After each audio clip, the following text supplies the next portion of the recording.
Hello students, कैसे हैं आप सभी। होप सो आप सभी लोग अच्छे होंगे। नेक्स्ट टॉपिक जो है हम स्टार्ट कर रहे हैं stress, strain and property of material. Stress और स्ट्रेन जो है वो हम इसी वीडियो में कंप्लीट करेंगे और प्रॉपर्टी ऑफ मटेरियल जो है वो हम नेक्स्ट वीडियो में कंप्लीट करेंगे। इस चैप्टर से आपका एक क्वेश्चन यहाँ से कंफर्म आता है, तो इस चैप्टर को हम जबरदस्त कॉन्सेप्ट के साथ खत्म करेंगे। ठीक है, तो आइए स्टार्ट करते हैं। स्ट्रेस होता क्या है? It is the internal resistancing force per unit area. Suppose that मेरे पास कोई एक बॉडी है, ठीक है, मैं इस पर फोर्स लगा रहा हूं, मैंने एफ फोर्स लगाया, तो इसके अब ये बॉडी क्या चाहेगी? इस फोर्स का क्या करेगी? रेजिस्टेंस करेगी, मतलब विरोध करेगी। जब ये इसका एक विरोध करेगी तो अंदर से क्या लगेगा? इंटरनली क्या लगेगा? एक फोर्स लगेगा जो इस फोर्स के कैसा होगा? अपोजिट डायरेक्शन में होगा। ठीक है, ये बॉडी क्या है? मेरे पास स्टेबल इक्विलिब्रियम में है, मतलब ये फोर्स और ये फोर्स क्या है? मूविंग कंडीशन में है? नहीं। तो ऐसे ही इस फोर्स का भी यहाँ पर एक अपोज होगा, ये दोनों एक दूसरे को क्या कर लेंगे? बैलेंस कर लेंगे। तो मतलब स्ट्रेस जो है वो आपका क्या है? इंटरनल रेजिस्टिंग फोर्स अपॉन पर यूनिट एरिया। मैंने मान लिया इसका एरिया कितना है? Small A, capital A. अगर मैं बात करता हूं ये इंटरनल रेजिस्टिंग फोर्स जो है वो आपकी अप्लाइड फोर्स के बराबर है, और ये हो गया आपका एरिया। इसी को हमने क्या बोला है? स्ट्रेस। अगर हम बात करते हैं, मैंने कहा अगर ये स्ट्रेस है तो प्रेशर क्या है भाई? आपको पता है प्रेशर बराबर क्या होता है? Force upon area. अगर ये फोर्स है अपॉन एरिया है और ये भी फोर्स अपॉन एरिया है, ये कौन सा होता है आपका? इंटरनल रेजिस्टिंग फोर्स, और ये कौन सा होता है आपका? External force. ठीक है, अगर हम बात करते हैं स्ट्रेस जो है ये आपकी होती है एक टेंसर क्वांटिटी। कौन सी क्वांटिटी होती है? Tensor quantity. आपने दो क्वांटिटी के नाम जरूर सुने होंगे, एक कौन कौन सी होती है? स्केलर क्वांटिटी, एक होती है आपकी वेक्टर क्वांटिटी। स्केलर क्वांटिटी में हमारे पास क्या होता है? ओनली मैग्नीट्यूड की रिक्वायरमेंट होती है। वेक्टर क्वांटिटी में हमारे पास मैग्नीट्यूड भी रिक्वायरमेंट है, और क्या रिक्वायरमेंट है हमें? डायरेक्शन। अगर हम बात करते हैं टेंसर क्वांटिटी, इस क्वांटिटी के लिए हमारे पास एक नया टर्म लिख रहा हूं मैं यहां पर, point of application. Point of application भी रिक्वायरमेंट होता है स्ट्रेस के लिए, मतलब ये किस पॉइंट पर लग रहा है इसके। ठीक है, तो हमारे पास स्ट्रेस जो है वो कैसी क्वांटिटी है? Tensor quantity. एक और एग्जांपल अगर मैं बात करता हूं, मोमेंट ऑफ इनर्शिया जो होती है वो क्या होती है आपकी? टेंसर क्वांटिटी होती है। अगर हम प्रेशर की बात करते हैं तो प्रेशर जो है वो आपकी कैसी क्वांटिटी है? आपको पता है कैसी है? Scalar quantity. इसके पास देखो डायरेक्शन भी होती है। अगर हमारे पास क्या है? ये क्या है? प्रेशर क्या लगता है हमारे पास? डाउनवर्ड डायरेक्शन में, या सरफेस के कैसा लगता है? नॉर्मल लगता है। अगर ये मेरे पास स्केलर क्वांटिटी है, मैंने इसको स्केलर क्वांटिटी क्यों बोला? क्योंकि इस ये जो है वो आपका vector law, triangle law of vector addition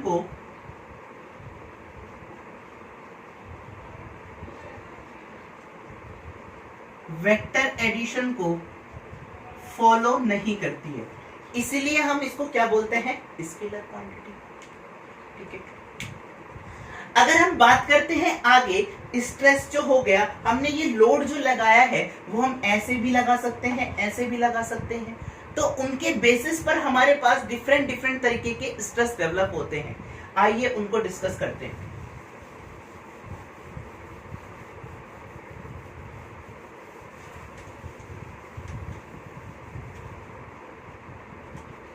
अगर मैं बात कर रहा हूं, मैंने अगर फोर्स लगाया है इसके एक्सियली, कैसा फोर्स लगाया है? एक्सियल डायरेक्शन में। ठीक है, ये फोर्स आप टेंसाइल भी लगा सकते हो और कंप्रेसिव भी लगा सकते हो।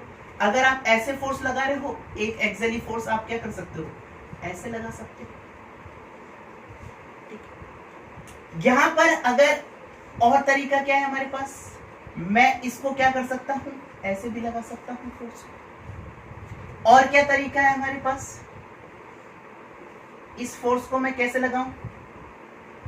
सरफेस के अलोंग लगा रहा हूं, ठीक है। अगर मैं फोर्स को लेंथ के अलोंग लगा रहा हूं तो ये कौन सी डायरेक्शन होती है? लेंथ की जो अलोंग होती है उसको क्या बोलते हैं? Longitudinal direction. कौन सी डायरेक्शन बोलते हैं? लॉन्गिट्यूडनल, अनुदैर्ध्य, ठीक है। जो लॉन्गिट्यूडनल के हमारे पास परपेंडिकुलर होती है उसको हम बोलते हैं क्या? लैटेरल डायरेक्शन, मतलब अनुप्रस्थ।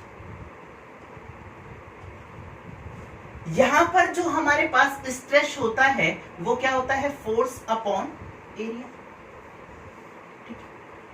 ये जो फोर्स लगाया है वो आप इसको पकड़ के क्या कर रहे हो? खींच रहे हो। तो ये मेरे पास कैसा फोर्स है? अगर मैं इस फोर्स की बात करता हूं, ये कैसा फोर्स है आपका? टेंसाइल, ठीक है। ये टेंसाइल जो है ये डेवलप करता है लॉन्गिट्यूडनल के अलोंग लगता है, इसीलिए हम इसको बोलते हैं लॉन्गिट्यूडनल स्ट्रेस। क्या बोलते हैं? लॉन्गिट्यूडनल स्ट्रेस, या हम इसको टेंसाइल स्ट्रेस बोल सकते हैं। अगर मैं कंप्रेसिव कर रहा हूं, इसकी साइज में क्या कर रहा हूं? रिडक्शन कर रहा हूं, तो मेरे पास स्ट्रेस जो होता है वो क्या है? फोर्स अपॉन एरिया, ठीक है। अब ये क्या कर रहा है? लॉन्गिट्यूडनल डायरेक्शन में तो लग रहा है, पर ये फोर्स कैसा है मेरे पास? टेंसाइल ना होकर कैसा है? कंप्रेसिव। कैसा फोर्स है? कंप्रेसिव। तो मेरे पास जो ये है ये कैसा स्ट्रेस हो जाएगा आपका? Compressive stress. कंप्रेसिव स्ट्रेस जो है वो हम लेते हैं निगेटिव। क्या लेते हैं? Compressive stress negative. क्यों? क्योंकि हमें पता है ये क्या कर रहा है? साइज में रिड्यूस कर रहा है, और ये क्या कर रहा है? टेंसाइल इसकी लेंथ को क्या कर रहा है? बढ़ा रहा है। अगर मैं बात करता हूं तो टेंसाइल स्ट्रेस जो हो गया वो आपका क्या हो गया? पॉजिटिव। कंप्रेसिव स्ट्रेस जो हो गया वो आपका कैसा हो गया? नेगेटिव। अगर हम लेटरल डायरेक्शन की बात करते हैं तो लेटरल डायरेक्शन के अलोंग ये बॉडी कैसे डिफॉर्म हो जाएगी? कुछ ऐसे करके डिफॉर्म हो जाएगी, ठीक है। मतलब ये बॉडी कैसी हो जाएगी? बैंड हो जाएगी। कैसी हो जाएगी? बैंड। तो इस टाइम जो हमारे पास स्ट्रेस लगता है, लेटरल डायरेक्शन में जो स्ट्रेस लग रहा है इसको बोलते हैं हम बेंडिंग स्ट्रेस। कौन सी स्ट्रेस? बेंडिंग स्ट्रेस, ठीक है। अगर मेरे पास फोर्स जो है ना वो लॉन्गिट्यूडनल है ना वो लेटरल डायरेक्शन में है, वो मैंने क्या कर दिया? इसके सरफेस के या इसके सरफेस के अलोंग लगा दिया। जब मैं इसके सरफेस के अलोंग लगाता हूं तो मैं इसको सरफेस लोड भी बोल सकता हूं, या इसको क्या बोल सकता हूं? टेंजेंशियल लोड बोल सकता हूं। तो ये बॉडी क्या होगी? मैंने नीचे से इसको फिक्स कर रखा है, तो ये बॉडी क्या हो जाएगी? कुछ डिस्टॉर्टेड हो जाएगी, कुछ ऐसे करके। मान लिया इसने कितना एंगल बनाया है? यहां से थीटा एंगल। तो मेरे पास जो हमारे पास ये क्रिएट करेगा, इस स्ट्रेस को हम क्या बोलते हैं? शियर स्ट्रेस या अपरूपण प्रतिबल, ठीक है। तो ये हमने स्ट्रेस डिस्कस करे। आगे बात करते हैं हम स्ट्रेन की। स्ट्रेन क्या क्या हो सकते हैं हमारे?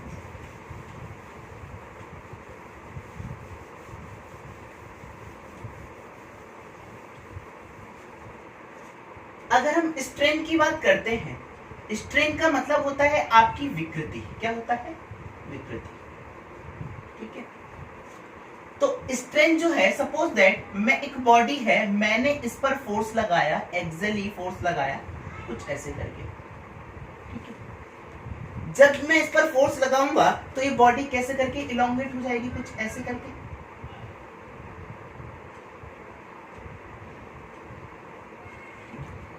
मान लिया इसकी ओरिजिनल लेंथ जो थी वो क्या थी? मैंने कैपिटल एल। फाइनल लेंथ क्या हो जा रही है? इसमें कुछ डेल्टा एल का चेंज हो जा रहा है। तो ये वाली कौन सी डायरेक्शन थी आपकी? Longitudinal direction. और ये वाली कौन सी डायरेक्शन आपकी?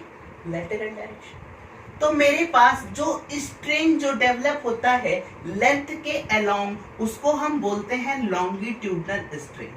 कौन सा बोलते हैं? अनुदैर्ध्य विकृति। ये क्या होता है आपका? Change in length. Change in length upon original length. इसको हम क्या लिखते हैं? Change in length upon original dimension, ठीक है। चेंज यहाँ पर कितना हुआ है, L प्लस डेल्टा L हो गया, और कितना का चेंज हुआ है, फाइनल माइनस इनिशियल, तो यहाँ से कितना आ जाएगा, डेल्टा L। ओरिजिनल लेंथ क्या थी आपकी, स्मॉल, देख रहे हो लॉन्गिट्यूडनल स्ट्रैंड निकल कर। यही जो है अगर लेटरल डायरेक्शन में लग रहा है तो हमारे पास कौन सा हो जाएगा आपका, लेटरल स्ट्रैंड। ये किसके बराबर होता है आपका, आपकी लेंथ तो इसमें बढ़ रही है। अगर मैं बात करता हूं डायमीटर की, तो डायमीटर इसका क्या हो रहा है, कम हो रहा है। तो मैं बात कर रहा हूं यहां पर delta D upon del small D. मान लिया ओरिजिनल क्या था डायमीटर इसका, कैपिटल डी, और चेंज कितना डायमीटर में हुआ, मैंने कहा स्मॉल डी। तो मैंने यहां पर इसको नेगेटिव साइन ही क्यों लिखा है, देख रहे हो, आपको पता है अगर लेंथ बढ़ रही है तो ये मैंने पॉजिटिव लिया है, और लेटरल स्ट्रेन जो है यहाँ पर डेल्टा डी कैसा आएगा आपका, नेगेटिव आएगा। तो नेगेटिव नेगेटिव आपस में क्या हो जाएगा आपका, प्लस हो जाएगा। इसको हम क्या बोलते हैं, आपका लेटरल स्ट्रेन। एक होता है आपका पॉइजन रेशियो, क्या होता है, पॉइजन रेशियो। अगर हम पॉइसन रेशियो की बात करते हैं तो ये क्या होता है, इसको हम शो करते हैं आपके म्यू से। म्यू बराबर होता है आपका lateral strain upon longitudinal strain, ठीक है। पॉइसन रेशियो की जो वैल्यू होती है वो होती है हमारे पास, पॉइसन रेशियो जो वैल्यू होती है, प्रैक्टिकल वैल्यू होती है 0 से लेकर 0.5 तक पॉइसन रेशियो की वैल्यू लाई करती है। 0 जो होती है वो हम आगे डिस्कस कर देंगे किसके इसके लिए कितनी होती है। 0 होती है आपकी कॉर्क के लिए, और 0.5 होती है किसके लिए, आपकी रबड़ के लिए। अगर हम एक स्ट्रेन और रह गया जिसे हम बोलते हैं वॉल्यूमेट्रिक स्ट्रेन, क्या बोलते हैं, वॉल्यूमेट्रिक स्ट्रेन। मतलब हमारे पास इसके वॉल्यूम में कितना चेंज आया है, और ओरिजिनल वॉल्यूम से उसको आप क्या कर दो, डिवाइड कर दो, तो क्या आ जाएगा ये वॉल्यूमेट्रिक स्ट्रेन। आप देख रहे हो यहाँ पर क्या हमारे पास स्ट्रेन की कोई डायमेंशन मिलेगी, नहीं मिलेगी। तो मैं ये बोल सकता हूं इसकी क्या कोई यूनिट होती है, नहीं। तो ये क्या है, एक यूनिट लेस क्वांटिटी है। सेकंड अगर मैं बात करता हूं क्या इसकी कोई डायमेंशन निकल कर आएगी, नहीं। तो ये कैसी है, डायमेंशन लेस क्वांटिटी है। आगे बात करते हैं हम हुक्स लॉ की। किसकी बात करेंगे, हुक्स लॉ। हुक्स लॉ ने स्ट्रेस और स्ट्रेन के बीच में रिलेशन दिया।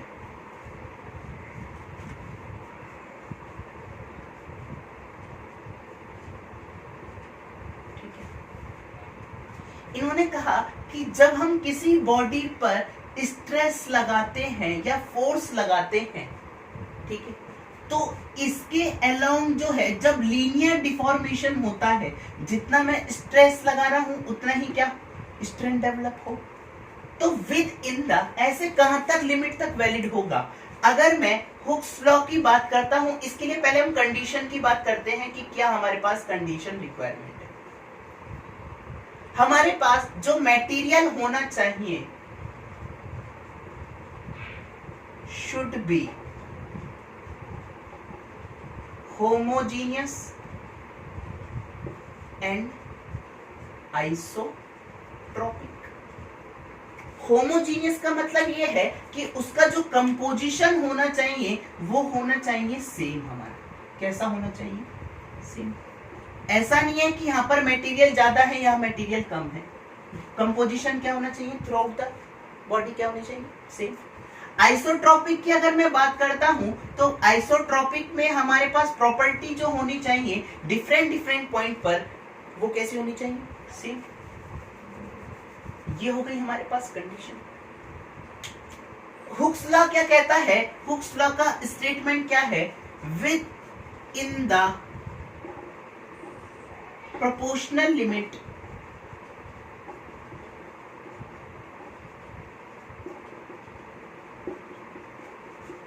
Stress is directly proportional to strain. अब ये प्रोपोर्शनल लिमिट क्या है? जहां पर जिस रेट से मेरे पास स्ट्रेन बढ़ रहा है उसी रेट से मेरे पास क्या हो, स्ट्रेस बढ़े। तो मेरे पास स्ट्रेस जो है वो डायरेक्टली प्रोपोर्शनल आया कहां तक, स्ट्रेन के। इस प्रोपोर्शनल लिमिट की अगर आपको प्रोपोर्शनल लिमिट ऑप्शन में नहीं गिवन है तो आपको क्या दे सकता है, वो इलास्टिक लिमिट। क्या दे सकता है, इलास्टिक लिमिट। इसको बोलते हैं हम प्रत्यास्थता की सीमा। जहां तक वो स्ट्रेस और स्ट्रेन जो है वो ऐसी कौन सी मैक्सिमम वैल्यू होगी जहां पर हमारे पास क्या होगा, स्ट्रेस क्या हो, डायरेक्टली प्रोपोर्शनल हो किसके, स्ट्रेन के। तो ऐसी लिमिट मेरे पास कौन सी कहलाएगी, इलास्टिक लिमिट। अगर मैं प्रोपोर्शनलिटी हटाता हूं तो एक कांस्टेंट ऐड करता हूं जिसे हम बोलते हैं ई। ई क्या होता है आपका, इलास्टिक मॉडुलस। ई को हम क्या बोलते हैं, इलास्टिक मॉडुलस। प्रत्यास्थता गुणांक।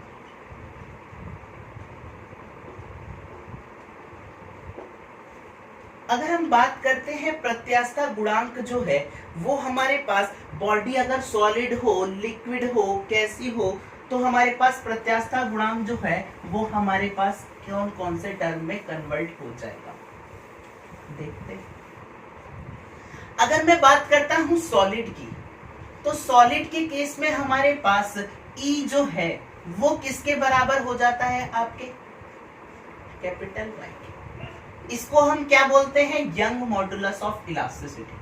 क्या बोलते हैं, Young modulus of elasticity. Young प्रत्यास्था गुणांक क्या बोलते हैं इसे, यंग प्रत्यास्था गुणांक। हमारे पास यंग प्रत्यास्था गुणांक जो हो जाएगा वो किसके बराबर हो जाएगा, स्ट्रेस अपॉन स्ट्रेन के।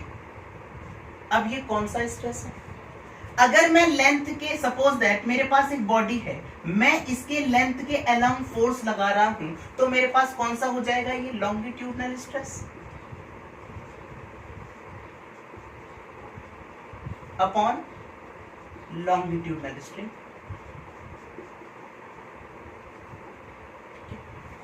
आपको पता है स्ट्रेस जो होता है वो क्या होता है, force upon area. Longitudinal strain क्या होता है, delta L upon capital L. आपको पता है जब ये फोर्स लगा रहे हो तो ये फोर्स जो है वो किससे बैलेंस होगा, इसके वेट से।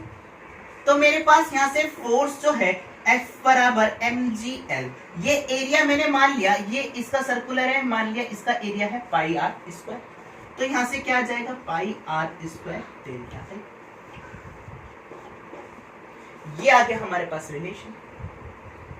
अगर हमारे पास E बराबर हो आपके कैपिटल G के, मतलब हमारे पास E जो है वो हो आपके दृढ़ प्रत्यास्था गुणांक के।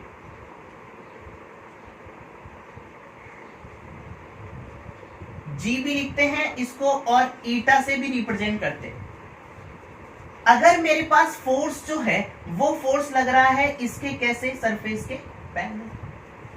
अगर सरफेस के पैरेलल फोर्स लग रहा है तो मेरे पास G किसके बराबर हो जाएगा आपके, ये कैसा स्ट्रेस डेवलप करेगा, शियर स्ट्रेस। तो मैं बोल सकता हूं या tangential stress upon tangential strain. अपरूपण प्रतिबल और अपरूपण विकृति के अनुपात को हम क्या बोलेंगे, यंग प्रत्यास्था गुणांक, दृढ़ प्रत्यास्था गुणांक। यहीं पर अगर मैं बात करता हूं लिक्विड के केस में, लिक्विड के केस में हमारे पास E बराबर किसके बराबर होता है, K के। इसको हम बोलते हैं आयतनात्मक प्रत्यास्था गुणांक, आयतनात्मक प्रत्यास्था गुणांक। बल्क मॉडुलस ऑफ इलास्टिसिटी,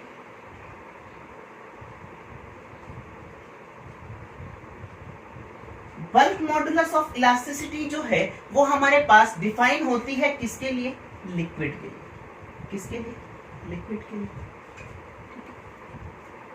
अगर मैं यहां पर फोर्स लगा रहा हूं, मैंने कहा मैं फोर्स लगा रहा हूं, एक कंटेनर है, कंटेनर में लिक्विड भरा है, मैं इस पर प्रेशर लगा रहा हूं, ठीक है। तो ये जो है हमारे पास कौन सा स्ट्रेन डेवलप करेगा, मैं यहां पर लिख दे रहा हूं इसको,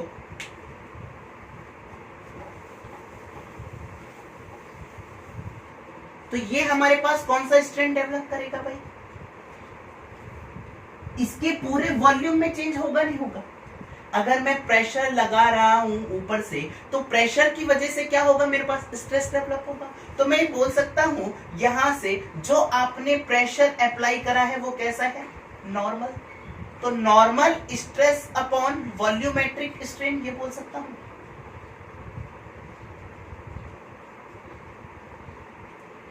नॉर्मल स्ट्रेस जो है वो आपके किसके बराबर है, प्रेशर की। वॉल्यूमेट्रिक स्ट्रेन जो है वो किसके बराबर है, डेल्टा वी अपॉन स्मॉल। अगर हम बात करते हैं, मैंने यहां पर के को डिफाइन करा था यहां पर बल्क मॉडुलस ऑफ इलास्टिसिटी। के का एक व्युत्क्रम होता है जिसे हम बोलते हैं कंप्रेसिबिलिटी। क्या बोलते हैं, कंप्रेसिबिलिटी, संपीड़ितता, क्या बोलते हैं इसको, कंप्रेसिबिलिटी। ये आपकी डिफाइन करती है कि हमारे पास कोई भी जो सब्सटेंस है वो कितना कंप्रेसिबल है। बल्क मॉडुलस जिसका ज्यादा होगा उसकी कंप्रेसिबिलिटी क्या होगी, कम होगी, ठीक है। हमने यहाँ पर तीन चीज डिस्कस करी। एक तो डिस्कस करी हमने यंग मॉडुलस ऑफ इलास्टिसिटी, एक हमने करी रिजिड मॉडुलस ऑफ इलास्टिसिटी, और एक हमने करी बल्क मॉडुलस ऑफ इलास्टिसिटी। इनके बीच में हमारे पास रिलेशन होता है, तो रिलेशन क्या क्या होता है उसे देख लेते हैं।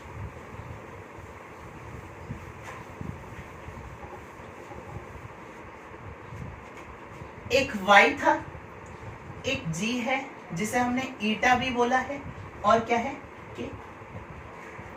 y क्या है आपका यंग मॉडुलस, g क्या है आपका रिजिड मॉडुलस, और k क्या है आपका बल्क मॉडुलस। तो ये जो होते हैं इनको हम बोलते हैं इलास्टिक कांस्टेंट। क्या बोलते हैं, इलास्टिक कांस्टेंट। इनकी एक प्रॉपर्टी होती है, ये क्या होते हैं, do not change with respect to time. मतलब इनका जो मान होता है वो टाइम के साथ क्या होता है, नहीं बदलता। सेकंड अगर मैं बात करता हूं तो इनका जो कंपोजिशन होता है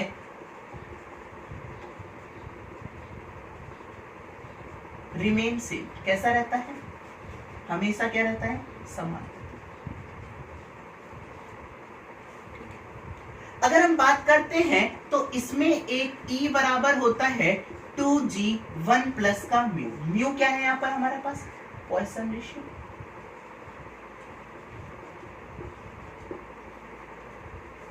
यही अगर हम बात करते हैं बल्क मॉडुलस के और इलास्टिक मॉडुलस के बीच में रिलेशन जो होता है E बराबर 3 के 1 माइनस का 2 में, ये होता है।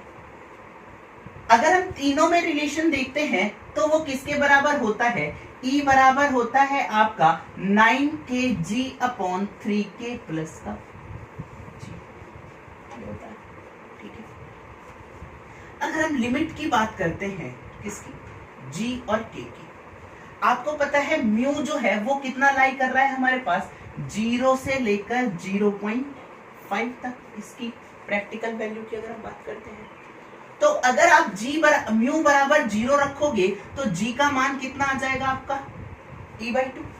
तो यानी कि G जो है वो आपका कितना आ जाएगा, E/2। जब आप 0.5 रखोगे तो ये कितना आ जाएगा, 3। तो G का मान कितना आ जाएगा, E/3। तो यानी कि मेरे पास अगर मैं G की बात करता हूं, रिजिड मॉडुलस ऑफ इलास्टिसिटी जो होती है वो कहां से कहां तक लाई करती है, E/3 से लेकर E/2 तक। यहीं पर अगर मैं म्यू बराबर 0 रखता हूं तो K बराबर कितना आ जाएगा आपका, E/3।